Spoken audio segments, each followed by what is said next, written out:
মুমিন যখন 5 ওয়াক্ত নামাজ সঠিকভাবে আদায় করবে, ওই লোকটাকে আমার আল্লাহ পাক প্রথম পুরস্কার দিবে, ইয়ারফাউ আনহু দিকাল মাউত, তার মরণ যন্ত্রটা আল্লাহ পাক উঠিয়ে নিবে। 2 নাম্বার হলো ইয়ারফাউ আযাবাল কবর। আল্লাহু আকবার। আমরা জানি এই পৃথিবীর জমিন থেকে বিদায়ের পরে প্রথম ঘাঁটি হলো কবর। এই কবর বড় মারাত্মক জায়গা। হযরত ওসমান জিন্নুরাইন রাদিয়াল্লাহু তাআলা আনহু, যিনি মদিনার কবরের পাশ দিয়ে যখন হাঁটতেন, ওসমান চোখের পানি বেয়ে বেয়ে পড়তো। আল্লাহর হাবিবের সাহাবীরা ডেকে বললেন, ওসমান, তুমি নবীর কদমের সামনে জান্নাত জাহান্নামের কথা শ্রবণ করো, কখনো তো তোমাকে এমন ভাবে কাঁদতে দেখি না।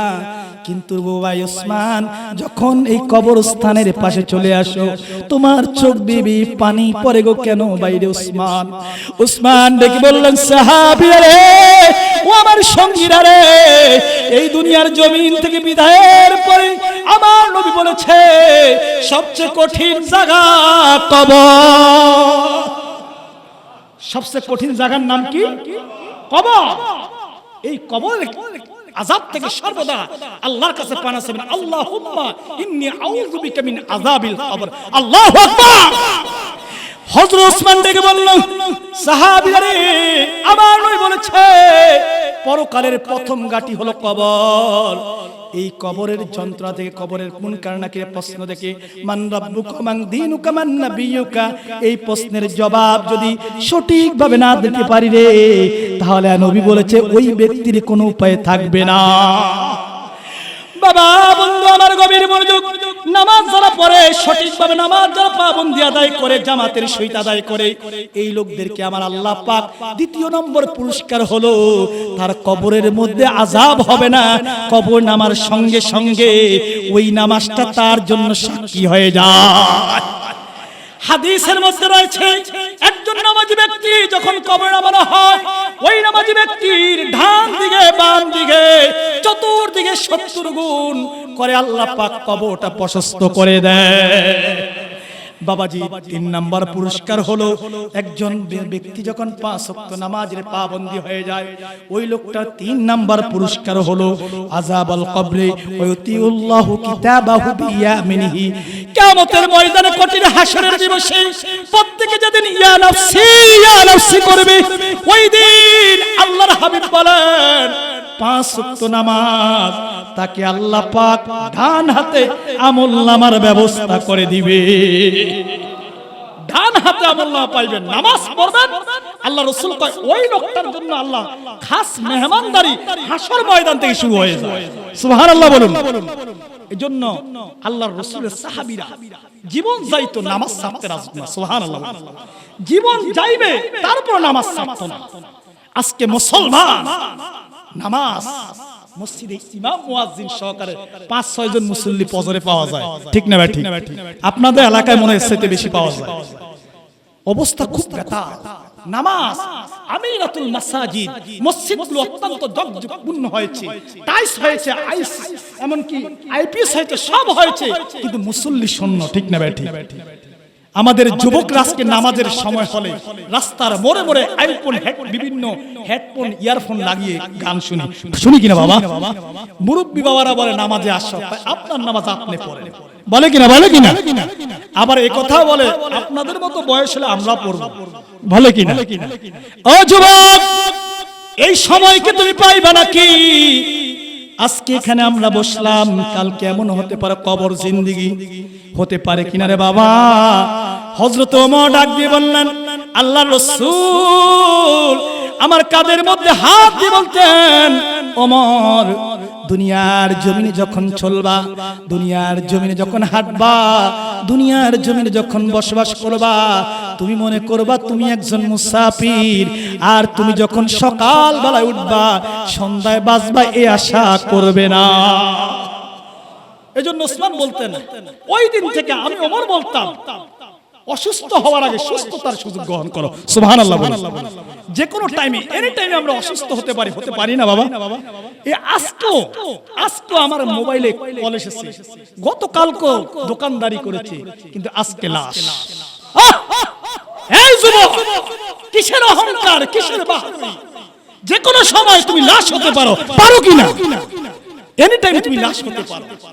নামাজ, নামাজ হলো ফরজ। আমার রাসূল যেখানে বলেছে মুরু আওলাদুকুম বিস-সালাহ ওয়া হুম আবনাই সাবঈ সিনিনা, আল্লাহু আকবার।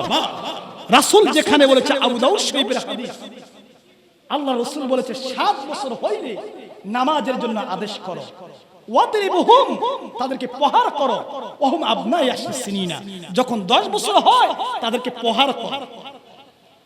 আপনি কি পারবেন না? আপনার সন্তানদের কঠিন ভাবে আদেশ করে, নামাজ না পড়লে তোর সঙ্গে আমি খাবো না, এটা বলতে পারবেন না বাবা? পারবেন না? না পড়লে কিন্তু জবাবদিহি করতে হবে কিয়ামতের ময়দানে। রাসূল বলেছে তার নামাজ ঠিক, সব ঠিক। সুবহানাল্লাহ বলুন। আমার নবী ডেকে বললেন, সাহাবীরা ও আমার প্রাণের উম্মতরা, জেনে রাখো, যেই লোকটা 5 ওয়াক্ত নামাজ সঠিকভাবে আদায় করবে, ওই লোকটার জন্য আল্লাহ পাক 3 নম্বর পুরস্কার হলো কিয়ামতের ময়দানে তার জন্য আল্লাহ পাক ডান হাতে আমলনামা দিয়ে দেয়। 4 নম্বর হলো ইউতিউল্লাহু কিতাবাহু বিয়ামিনিহি ওয়া ইয়ামুরু আলাস সিরাত কাল বুরাক। আল্লাহু আকবার। একজন ব্যক্তি যখন 5 ওয়াক্ত নামাজ আদায় করে, নামাজের পাবন্দী হয়ে যায়, ওই লোকটা কাল কিয়ামতের ময়দানে চুলের চেয়ে চিকন, অস্ত্রের চেয়ে ধারালো, পুলসিরাতের যেই বাহন হবে, ওই পুলসিরাতের পোলের মধ্যে যখন নামাজি ব্যক্তি পাওটা রাখবে, সঙ্গে সঙ্গে আল্লাহ পাক বিদ্যুতের মতো পার করে নিবে।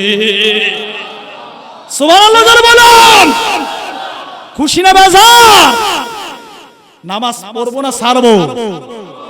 বাবাজি,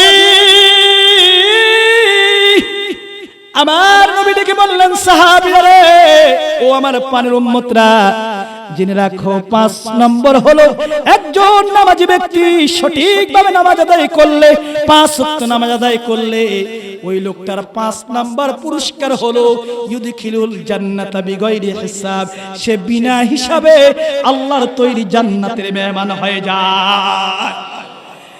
লা ইলাহা লা ইলাহা লা ইলাহা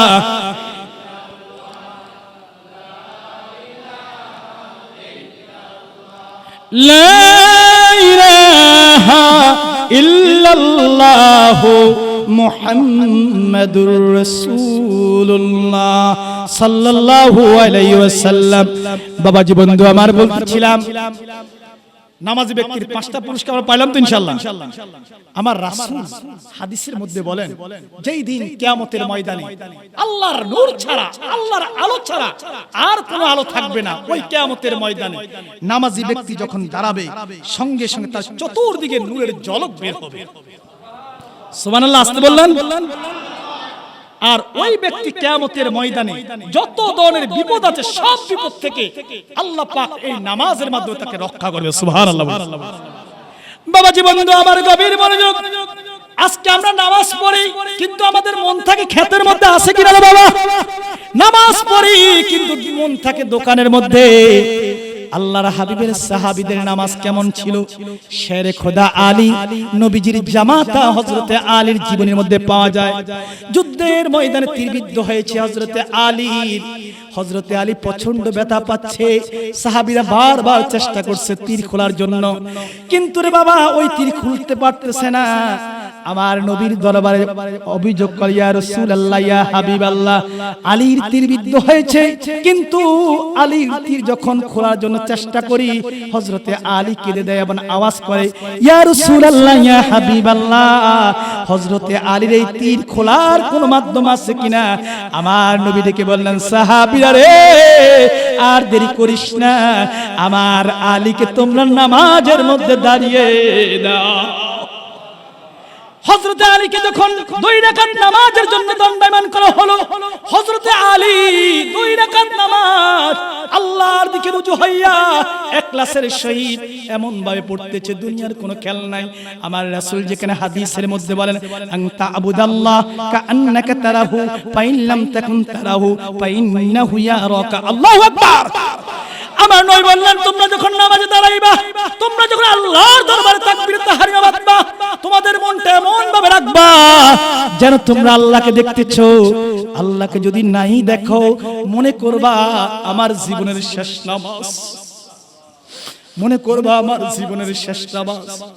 আমার নবীর সাহাবীরা এমন ভাবে নামাজ আদায় করত, তারা মনে করত আমাদের জীবনের শেষ নামাজ। আমরাও এই মনে করব আমাদের জীবনের শেষ নামাজ। হযরত আলী নামাজের জন্য দণ্ডায়মান হলেন। 2 রাকাত নামাজ পড়ে শেরে খোদা আলী যখন শেষ বৈঠক করলেন, শেষ বৈঠকের মধ্যে হযরত আলী তাশাহুদ, দুরূদ এবং দোয়া মাসুরা সানা পড়ে যখন এগুলা সালাম পেয়ে সঙ্গে সঙ্গে নামাজের পরে হযরতে আলীকে সাহাবী জিজ্ঞাসা করলো, আলী তোমার কোনো ব্যথা হয়েছে কিনা তীর খোলার জন্য, খোলার সময়?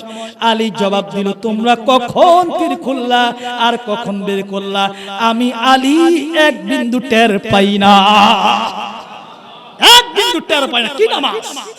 রাসূলের সাহাবীদের নামাজটা ছিল অন্যরকম। এই রকম নামাজ পড়লে আল্লাহ খুশি হয়, সুবহানাল্লাহ বলুন।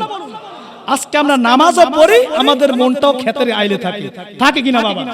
থাকে কিনা বাবাজি? বন্ধু আমার, আমার রাসূল হাদিসের মধ্যে বলেন, আল্লাহর হাবিব হাদিসের মধ্যে বলেন, সাহাবীরা রে, ও আমার পানের উম্মতরা, তোমরা কোন মুমিন যদি, কোন মুমিন উম্মত যদি 5 ওয়াক্ত নামাজের জন্য সঠিকভাবে ওযু করে আল্লাহর ঘর মসজিদের দিকে জামাতের জন্য হেঁটে হেঁটে যাও, হেঁটে হেঁটে যাও, যারবার যত দূরে হোক না কেন, প্রতি কদমের বিনিময় আল্লাহ পাক 10টা নেকি দিয়ে দেয়। আল্লাহর হাবিবের একজন সাহাবী মসজিদের নববী থেকে অনেক দূরে বাড়ি ছিল। কিছুদিন পরে আল্লাহর হাবিবের দরবারে অভিযোগ করলো, ইয়া রাসূলুল্লাহ, ইয়া হাবিবাল্লাহ, পানের নবী গো, আমার ঘর আমার বাড়ি অনেক দূরে, হুজুর আপনার মসজিদের নববীর পাশে একজন ইহুদি একটি জায়গা বিক্রি করতে চায়। নবী গো, আমার মন চায় এই জায়গাটা আমি খরিদ কইরা আমি একটা ঘর নির্মাণ করি, যাতে করে 5 ওয়াক্ত নামাজ বেলালের আজানের জবাব দিতে দিয়ে আপনার ঘর, আল্লাহর ঘর মসজিদের নববীতে বৈশা বৈশা নামাজ পড়ি। ওই সাহাবী বলল, হুজুর আপনি কি আমাকে এই ব্যাপারে সম্মতি দেন কিনা?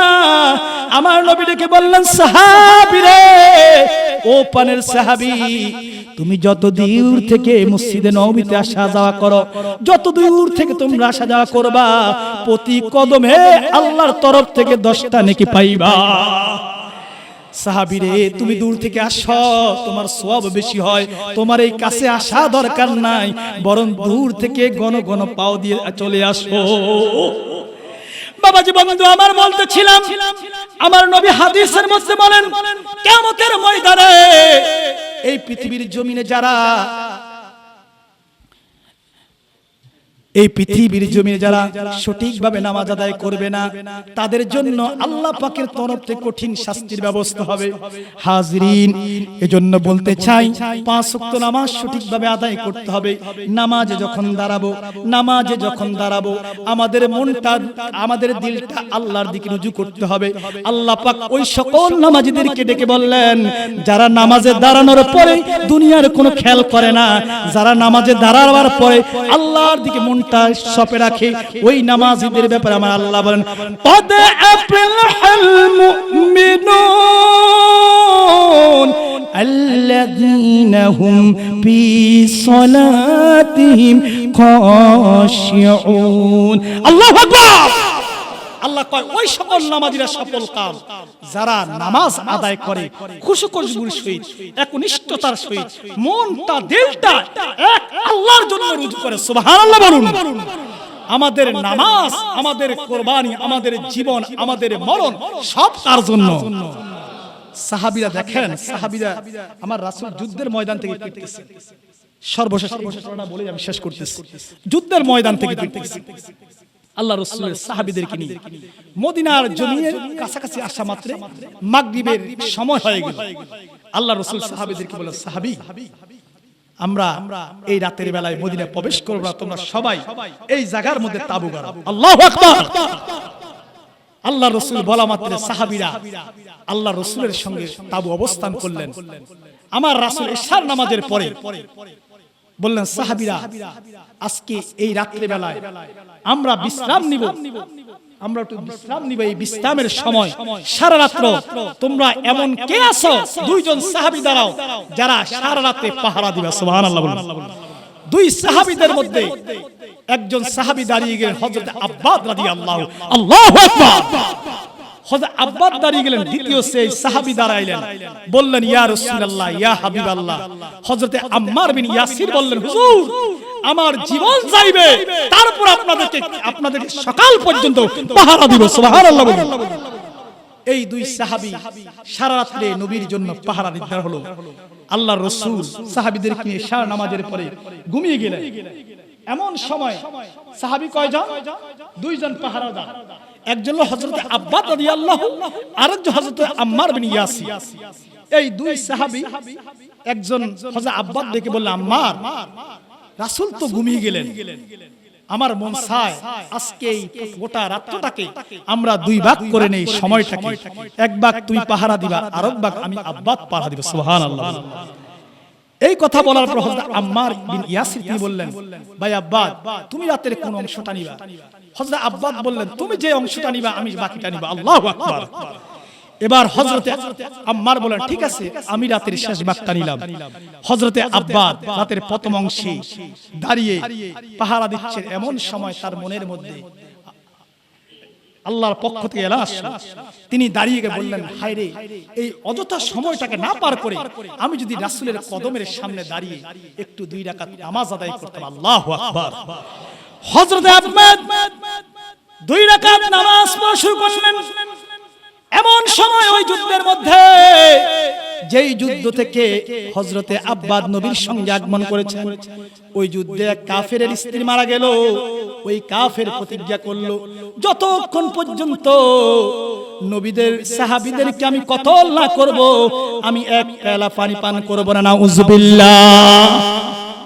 এবার আব্বাদ নামাজে দাঁড়িয়েলেন। আব্বাদের কেরাত এত সুন্দর ছিল, হযরতে আব্বাদ রাদিয়াল্লাহু আনহু মসজিদের নববীতে যখন তেলাওয়াত করতে লাগলেন, তেলাওয়াত করতেন, আল্লাহর রাসূল ডাক দিয়ে বললেন, আয়েশা, এত সুন্দর কোমল সুরে কে তেলাওয়াত করতেছে? হাম্মাজান বললেন, ইয়া রাসূলুল্লাহ, ইয়া হাবিবাল্লাহ, আপনার সাহাবী হযরতে আব্বাদের তেলাওয়াত। আল্লাহু আকবার। আমার নবী যখন হযরতে আব্বাদ কোরআন তেলাওয়াত করতেন, নবী মনটা দিয়ে শুনতেন। আল্লাহু আকবার। হযরতে আব্বাদ নামাজে দাঁড়িয়ে আওয়াজ দিয়ে তেলাওয়াত শুরু করলেন। আল্লাহু আকবার। হযরত আব্বাদ যখন নামাজে তেলাওয়াত শুরু করলেন, এমন সময় ওই দুশমন দূর থেকে রাসূলের সাহাবীদেরকে লক্ষ্য করে, সাহাবীকে লক্ষ্য করে একটা তীর নিক্ষেপ করলেন।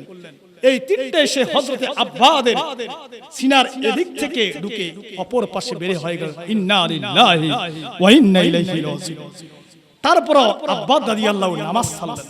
আল্লাহু আকবার। কেমন নামাজ! আবার ওই শত্রু আবারও একটা তীর নিক্ষেপ করলেন। ওই তীরটা হযরত আব্বাদের ডান দিক থেকে ঢুকে বাম দিকে বের হয়ে গেল। এবারও নামাজ ছাড়লেন না। তৃতীয় আরেকটা তীর আসা মাত্র হযরত আব্বাদের ডান দিক থেকে ঢুকে আবার বাম দিকে, এবার আব্বাদ মুহূর্তের মধ্যে নামাজে পড়ে গেলেন। আর হযরত আম্মারকে ডেকে বললেন, আম্মার, ঘুম থেকে জাগো, আমার মনে হয় আমি আর বাঁচব না। আল্লাহু আকবার। হযরত আম্মার ডেকে বললেন, আম্মার, আমি নামাজের মধ্যে এত মজা পাচ্ছিলাম, এত মনোরম পরিবেশে নামাজ পাচ্ছিলাম, আল্লাহর হাবিবের কদমের সামনে যখন নামাজ পড়তেছি, আমার মনে হয় আমার জীবন যাইতে রাজি, আমি নামাজ ছাড়তে রাজি না। হযরত আম্মা ডেকে বললেন, ভাই আব্বাদ, যখন শত্রু তোমাকে প্রথম তীরটা নিক্ষেপ করলো, তুমি কেন নামাজ ছাড়লে না? বাইরে আব্বাদ, কেন নামাজ ছাড়লে না? আব্বা ডেকে বলল, আম্মার, আমার মনে এত তৃপ্তি পেয়েছিলাম, আমার জীবন যাইতে রাজি, আমি রাসূলের কদম ছাড়তে রাজি না। রাসূলের সাহাবীদের নামাজ ছিল জীবন, যা নামাজ ছাড়তো না। আল্লাহু আকবার। আজকে যেই কষ্ট আমার রাসূল জীবনের শেষ সময়, একবারে যেই দিন রাসূল ইন্তেকাল করবেন, এর 2 দিন আগে হযরতে আবু বকরের ইমামতির মাধ্যমে 17 ওয়াক্ত নামাজ আল্লাহর রাসূলের সাহাবী হযরতে আবু বকরের ইমামতির মাধ্যমে নামাজ আদায় করছে। সুবহানাল্লাহ বলুন। হাজিরিন, আল্লাহর রাসূল হুজরা মুবারক থেকে ডাক দিয়ে বললেন, আয়েশা, আমার মসজিদের নববীর দিকে জানালাটা কপাটটা খুলে দাও, আমি একটু দেখবো আমার সাহাবীরা কেমন করে আজকে নামাজ আদায় করছে। সুবহানাল্লাহ। আল্লাহর রাসূল যখন সাহাবীদেরকে প্রতি লক্ষ্য করলেন, দেখলেন রাসূল হাতটা গালের নিচে বা হাত থেকে চোখ বেয়ে পানি পড়তেছে। আম্মা জান আয়েশা ডেকে বলল, হুজুর, আপনি এত আনন্দের পর আপনার সাহাবীরা নামাজ আদায় করতেছে আর আপনি কাঁদতেছেন কেন? আমার রাসূল ডেকে বললেন, আয়েশা, এই কান্না আমার